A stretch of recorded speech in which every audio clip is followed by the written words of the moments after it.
ABSS. Di sini Ibu akan menjelaskan sedikit tentang AJP atau Jurnal Penyesuaian UD Wirastri karena masih banyak yang bertanya-tanya.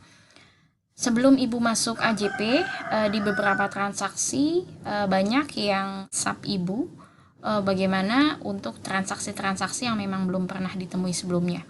Ya, langsung saja untuk transaksi 1 di sini terima dividen, ya berarti seperti biasa masuk ke receive money, kemudian kas di debit dan dividen income di kredit, seperti itu ya.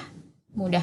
Selanjutnya ada di transaksi 5. Transaksi 5 ini ada bukti memorial. Ini bisa kalian masukkan ke general journal dengan akunnya. Di debit ada other operating expense dan di kreditnya ada Mastercard ya. Sejumlah yang tertera di sini 1.500.000. Kemudian di transaksi 27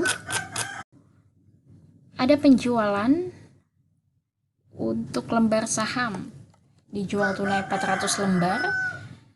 Ini langsung saja masuk ke bukti penerimaan kas, receive money, dengan jurnal di debitnya adalah cash in bank, dan di kreditnya adalah stock investment ya, sejumlah 42 juta. Ibu tidak membahas yang tentang persediaan ya, karena itu sudah biasa.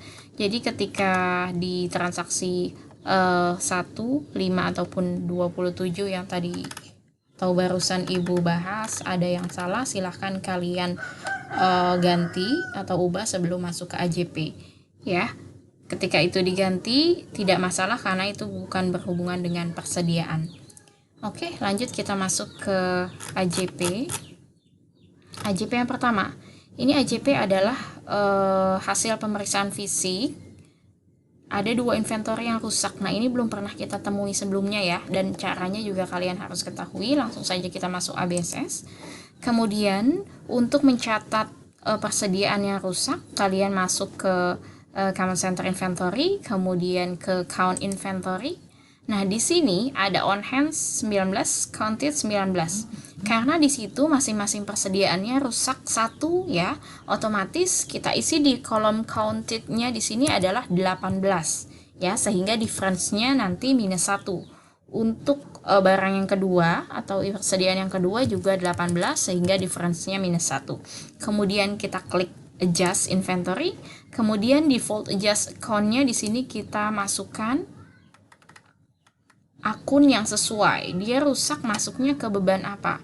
Di sini kebetulan tersedia beban spoilage expense ya, beban kerusakan nih.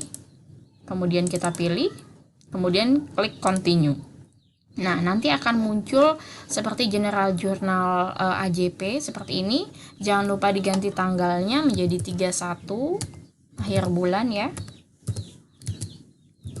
Kemudian memonya di sini kita tuliskan kerusakan persediaan ya, boleh kita tuliskan. Kemudian kita record. Kebetulan di sini Ibu sudah merecord sebelumnya, jadi di sini agar tidak double Ibu klik cancel. Ya, jadi cukup seperti ini pencatatannya untuk AJP yang pertama. Selanjutnya untuk AJP yang kedua, seperti biasa ini masuk ke dalam rekening koran, sudah pernah Ibu jelaskan, jadi sama caranya. Selanjutnya dokumen transaksi 33 AJP ketiga, ini juga ya persediaan akhir dinilai 7 juta. Kita lihat dulu di trial balance-nya berapa persediaan akhir store supplies-nya, kemudian yang terpakai berapa. Nah, itu yang akan dijadikan jurnal di AJP. Beban sewa asuransi langsung dituliskan 5 juta, 2 juta, dan taksiran kerugian piutang juga di 3% dikali saldo piutang, kalau ada allowance-nya dikurang allowance. Seperti itu sudah biasa kita lakukan. Selanjutnya AJP keempat, di sini ada penyusutan aktiva tetap. Lihat ketentuan soal poin 7. Nah, kita lihat ketentuan soal poin 7 di atas ya, di ketentuan umum.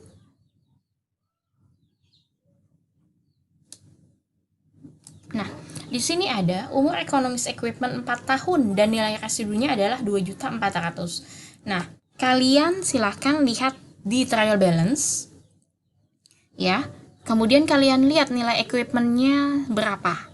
Kemudian nilai equipment tersebut kalian kurangkan dengan nilai residu. Ya, seperti biasa ini menggunakan metode penyusutan garis lurus dikurang nilai residu. Kemudian 4 tahun ini sama dengan 48 bulan. Berarti setelah dikurang nilai residu, equipment dikurang residu dibagi dengan 48 bulan. Sehingga kita menemukan penyusutan per bulannya berapa. Nah, itu yang dimasukkan ke dalam AJP keempat. Ya, bulan Desember 2015. Oke ya, paham ya? Selanjutnya, terakhir, ini ada transaksi sebenarnya biasa kita lakukan ya untuk transaksi pajak. Apalagi untuk yang penutupan PPN income dan outcome ini sudah biasa. Ada beberapa perbedaan dari yang sebelumnya. Hitung PPh badan dengan ketentuan 1% dari net sales. Nah, kita samakan ya ketentuannya di sini. Net sales kita ambil dari laporan laba rugi UD Wirastri hanya periode Desember saja. Jadi kalau kalian mau melihat net sales-nya, kalian buka report, kemudian income statement accrual di sini Desember to Desember ya. Kemudian display. Nah, di sini nanti yang kalian hitung sebagai net sales adalah nilai sales dikurang nilai sales return saja, tidak dikurang sales discount.